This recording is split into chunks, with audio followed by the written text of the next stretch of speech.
আসসালামু আলাইকুম সবাইকে, আশা করছি সবাই ভালো আছেন। আমার চ্যানেলে গত পর্বে শেয়ার করেছিলাম তেহারির মশলা রেসিপি। সেই মশলাটা দিয়েই এই বিফ তেহারিটা আমি আজকে রান্না করে দেখাবো। আশা রাখছি আজকের রেসিপিটা খুবই ভালো লাগবে। আর যারা মশলা রেসিপিটা দেখেননি তাদের জন্য আমি লিঙ্কটা ডিসক্রিপশন বক্সে রেখে দিব। চলুন তবে কথা না বাড়িয়ে শুরু করা যাক মজাদার বিফ তেহারির পুরো প্রস্তুত প্রণালী।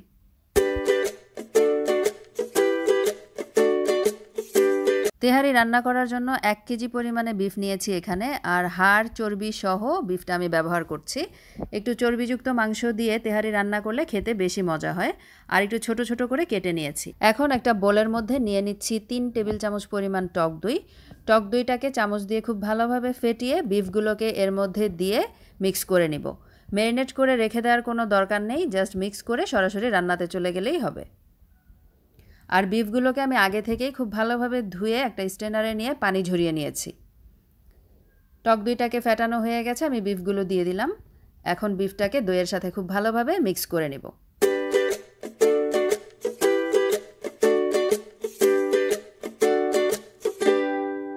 তেহারিতে আমি কি মশলা ব্যবহার করেছি তার একটা আলাদা ভিডিওই আমি তৈরি করেছি, তাই এখন আর বিস্তারিত বলছি না, তো এক ঝলক দেখিয়ে দিলাম সবার সুবিধার জন্য।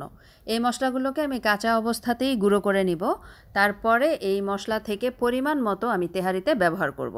পুরো ভিডিওটা দেখলেই আপনারা বুঝতে পারবেন। আজকে তেহারিটা রান্না করব সরিষার তেল দিয়ে। তার জন্য এখানে প্রথমে 1 কাপ নিলাম, তারপরে আরও 1/3 কাপ পরিমাণ সরিষার তেল দিয়ে দিলাম। তেলটা গরম হয়ে যাওয়ার পরে বড় সাইজের একটা কুচি করা পেঁয়াজ পুরোটাই দিয়ে দিলাম। এবারে পেঁয়াজটাকে হালকা করে একটু ভেজে নিব। আর এর মধ্যে কিন্তু আমি আর অন্য কোনো এক্সট্রা গরম মশলা ব্যবহার করব না। যা মশলা গুঁড়ো করে নিয়েছি সেটাই আমি ব্যবহার করব। স্বাদ অনুযায়ী লবণ দিয়ে দিলাম, আদা রসুন বাটা দিয়ে দিলাম 2 টেবিল চামচ পরিমাণ। আর সেই যে মশলাটা গুঁড়ো করে নিয়েছিলাম সেখান থেকে অর্ধেক পরিমাণ অর্থাৎ 1.5 টেবিল চামচ পরিমাণ আমি ব্যবহার করেছি। 1 কেজি পরিমাণ বিফের জন্য 1.5 টেবিল চামচ পরিমাণ গুঁড়ো মশলাই যথেষ্ট। সামান্য একটু পানি দিয়ে মশলাটাকে খুব ভালোভাবে কষিয়ে নিলাম।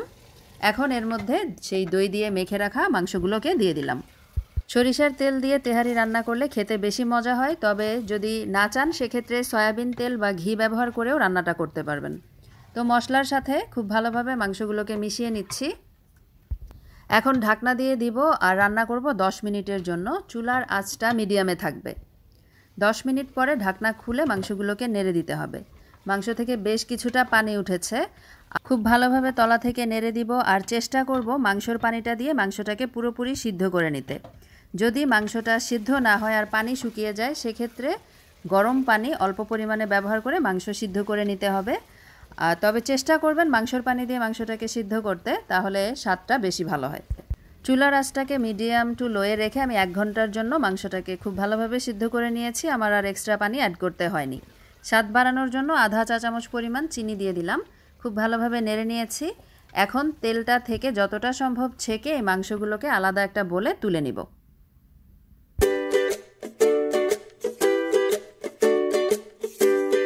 এই তো মাংসগুলো সব তুলে একটা বাটিতে নিয়েছি। এখন এই তেলের মধ্যেই আমি দিয়ে দিব আগে থেকে ধুয়ে রাখা 3 কাপ পরিমাণ চাল। মাংস যতটুকু তার থেকে কম পরিমাণে চাল ব্যবহার করে তেহারি রান্না করলে স্বাদ বেশি ভালো হয়। তাই 1 কেজি পরিমাণ মাংসের জন্য আমি 3 কাপ পরিমাণ চাল ব্যবহার করছি, মানে 1 কেজিরও কম পরিমাণে চাল দিয়ে আজকে তেহারিটা রান্না করব। চাইলে মাংসর সমপরিমাণ চাল দিয়েও তেহারি রান্না করা যাবে। তো আমি তেলের সাথে চালগুলোকে 2 থেকে 3 মিনিটের জন্য ভেজে নিয়েছি। ভাজা হয়ে গেছে, এখন এর মধ্যে দিয়ে দিব পানি। যেহেতু 3 কাপ পরিমাণ চাল নিয়েছি, পানি দিতে হবে 6 কাপ পরিমাণ। তো আমি 5 কাপ পরিমাণ পানি দিলাম আর 1 কাপ পরিমাণ তরল দুধ দিলাম। স্বাদ অনুযায়ী লবণ দিয়ে দিলাম। লিকুইড মিল্কের বদলে যদি পাউডার মিল্ক ব্যবহার করতে চান সেক্ষেত্রে 6 কাপ পরিমাণ পানি দিতে হবে আর 3 থেকে 4 টেবিল চামচ পরিমাণ পাউডার মিল্ক দিয়ে মিশিয়ে নিতে হবে। খুব ভালোভাবে নেড়ে দিলাম। এখন এর মধ্যে বেশ কিছু কাঁচামরিচ দিয়ে দিলাম, কয়েকটা কিশমিশও দিলাম। কাঁচামরিচটা দিলে তেহারির ফ্লেভারটা অনেক বেশি ভালো আসে। তো যখন পানির মধ্যে বলক চলে আসবে তখন খুব ভালোভাবে নেড়ে দিতে হবে।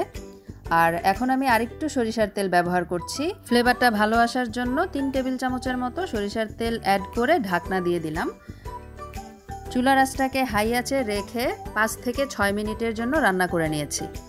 এখন ঢাকনা তুলে তলা থেকে উল্টে পাল্টে দিতে হবে চালগুলোকে, আর চুলার আঁচটাকে কমিয়ে মিডিয়াম টু লোয়ে রাখতে হবে। আর সেই যে আলাদা করে রাখা মাংসগুলো সেগুলো উপর থেকে দিয়ে দিতে হবে। সমান করে দিচ্ছি উপর থেকে। এখন এই হাঁড়িটাকে দমে রাখবো। চালটা কিন্তু এখনও সেদ্ধ হয়নি, ভেজা ভেজা অবস্থায় আছে, আপনারা নিশ্চয়ই দেখে বুঝতে পেরেছেন। বাকি রান্নাটা এখন দমে দিয়ে তারপরে করতে হবে। তো আমি কেওড়া ওয়াটার দিয়ে দিলাম 1 চা চামচ পরিমাণ, সুন্দর একটা ফ্লেভারের জন্য। এখন ঢাকনা দিয়ে দিলাম। চুলার আঁচটাকে একদম লোতে রেখে আমি প্রায় 20 মিনিটের জন্য দমে দিয়ে রেখেছিলাম। 20 মিনিট পরে ঢাকনাটাকে তুলে উল্টে পাল্টে নেড়ে দিতে হবে চাল আর মাংসগুলোকে। তারপর আবারও দমে দিতে হবে 10 মিনিটের জন্য। চাইলে হাঁড়িটার নিচে একটা তাওয়া বসিয়ে তাওয়াটার উপর হাঁড়িটা দিয়ে দমে দিয়ে রাখতে পারেন। আরও 10 মিনিট পরে ঢাকনা খুলে হালকা হাতে নেড়ে চেড়ে দিতে হবে। তেহারি রান্না হয়ে গেছে, এখন গরম গরম পরিবেশনের পালা। সহজ এই রেসিপিটা কেমন লাগলো কমেন্টে জানাবেন, আর পরবর্তীতে আরও সহজ রেসিপির জন্য চ্যানেলটাকে সাবস্ক্রাইব করে সাথেই থাকবেন। আজকের মতো আল্লাহ হাফেজ।